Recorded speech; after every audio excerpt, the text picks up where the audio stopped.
Now, I'm not the best at math, no, but that I can remember. Hi guys, welcome in and/or welcome back to my channel, Home of Christy T.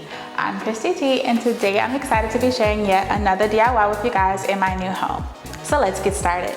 So if you guys have not watched last week's video, I highly recommend you go over and check it out, as we did the most beautiful installation of pill and stick wallpaper in my new office, and it turned out fabulous to say the least. You can see a little bit of it here, and I'm in love with it. You guys loved it, and I couldn't be more happier with it. But today we're going to be doing DIYs for this office as well. I am trying to work on one room at a time.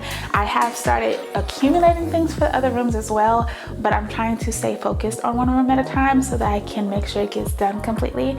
I realized in the past that sometimes I'll just start doing one thing in one room, one thing in another, and I'm all over the place, and before I know it, none of the rooms are actually complete, and so therefore I can never really show them to you guys. So this time, in an attempt to be more proactive, like I said, I am focusing on one room, and right now that is my office. So first things first, I am using my miter box here, and if you can't tell already, this is my first time using my miter box. I normally have a miter saw, but unfortunately that is in our other shipment, which has not arrived yet. So here we are, first time user of a miter box, so I'm right in there with you. So what you're going to do is just simply line up your piece of wood according to the 45-degree angle. Now, depending on what length you need for your wall, that is going to be dependent on where you cut your 45-degree angle. But my walls are 118 inches, and I wanted these to stay at the 8 feet length that they were at, pre-cut from the store. So I just cut off a 45-degree angle right off the tip on both sides. Okay, so now I'm just lining the other side up to a 45-degree angle, making sure it's flush. I have put on my work gloves because, one, I don't know how to hold this any other way. So do as the professionals and not as I say.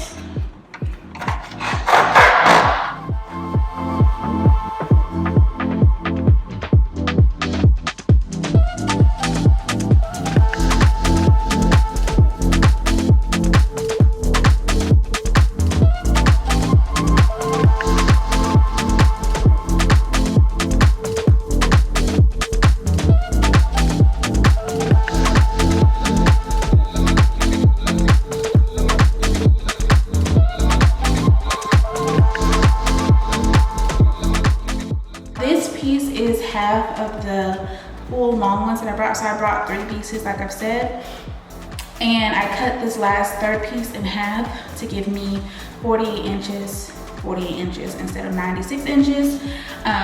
So they came in 96 inches, so about 8 feet. So something to keep in mind when you're doing this project. And for the 2 longer pieces, if I haven't said already, I'm gonna say it now and probably say it again, is that the 2 longer pieces I left at 8 feet, and I just trimmed a 45-degree angle on each end. So I didn't really take off any length from it, I kept them 8 feet.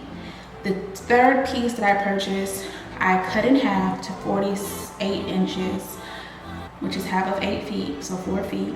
And then I'm trimming 45-degree angles on each of those ends to line up to the ends of the longer 8 feet pieces. Got it? Got it? Cool. So what I wanted to show you guys is how I'm making sure to mark each piece of my wood to know where it's gonna go. Why? Because you can make a mistake and cut the wrong angle, then it's gonna throw your whole project off. Anywho. So with this trim, I've already shown you guys what the profile looks like from Lowe's, but this is the profile like in person. So what I've done is this is the inside. You can tell because it's flatter, it's thinner here than it is here. It's a lot more bulk coming out this way. What I've done is, you can kind of see it here. I've drawn a line so I can know my cut needs to go like that. I've also done the same thing on this end to know that my line needs to go like this. Now, ouch. This is just so I can remember which way to cut, which piece goes where, because I don't want to mess up. Now, I'm not the best at math, no, but that I can remember, and I hope you guys can remember too. I will be leaving all of this information right down below, so make sure you hit that like and subscribe button, because hi, it's me, tripod in the back. So I just finished cutting all the pieces, and this is what it should look like once you have all 45-degree angles cut. You can duplicate this in any measurements, obviously. I'm even considering doing this in a different area of my home, so obviously the measurements might be different depending on how wide, how tall, how long, how short you want your project to be. So obviously customize it to your desired needs, but I chose this specific width, length, height based on the walls of my office. I have 8 feet walls, so they're about 118 inches long. So like I said, and I'll say it again, one is to measure, because you just don't want to mess up. You have to go back to the store and get another piece. It's a whole shenanigan that you just don't want to do. Had a thought. Anywho, but yeah, so now we're gonna move on to the next step. And for the next step, you will need this item. So for this next step, I anticipated using these flat lay L brackets. Now you can use these if your screws are short enough. However, I noticed that the screws that came in this packet were not short enough, and I did not have my screw cutters. So therefore we pivoted and used my staple gun. Now this is something you can easily pick up at the Dollar Tree or Walmart, Lowe's, Home Depot, anything like that to pick up a staple gun. I will also be leaving the length of the staples down below so you guys can know the depth of those.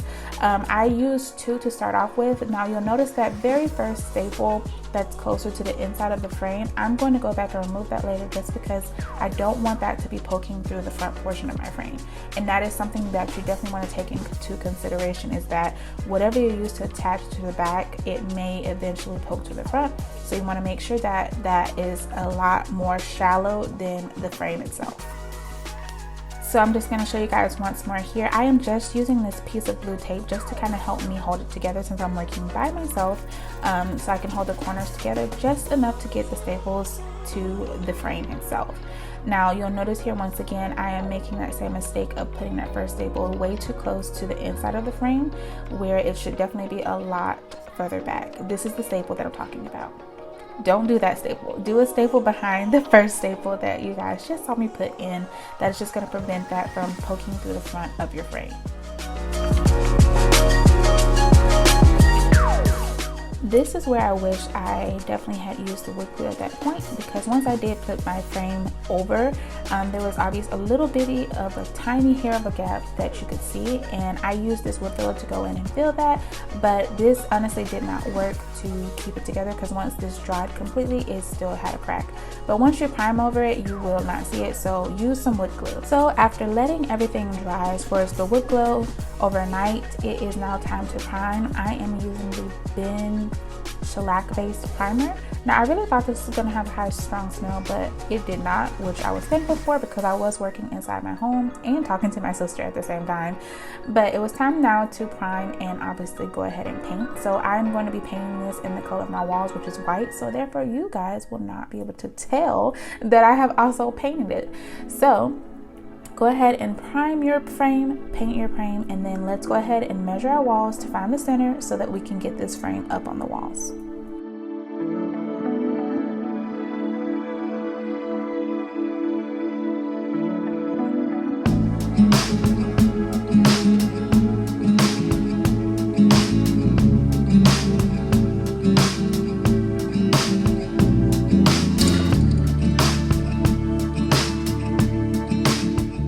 Now for this last portion, you can use a brad nailer, which is what I'm using here, or you can go even more rental friendly, which is to use command strips. Now if you don't have a brad nailer and you definitely want to use a finishing nail method, you can use finishing nails along with a hammer to achieve this look, and then patch those holes in that using wood filler. Now once again, this is renter friendly because obviously there is no glue on the back of my frame, just the screws, so when it is time to move out, I would be able to just easily pry this off my wall, because they are just finishing nails that are really thin that go through the wall, so very small holes and very easy to patch and cover. Now like I said, if you aren't comfortable doing that, use command strips. You will use a lot more, but it will be even more renter friendly and just easily kind of snap it off of your walls. Alright guys, so that is going to be all for today's video. I do hope that you enjoyed coming along for this quick and easy renter-friendly DIY with me. I will see you guys in next week's video, as we're obviously going to be doing more DIYs and probably some fall DIYs coming up. So stay tuned for that, and I will see you guys in next week's video. Bye!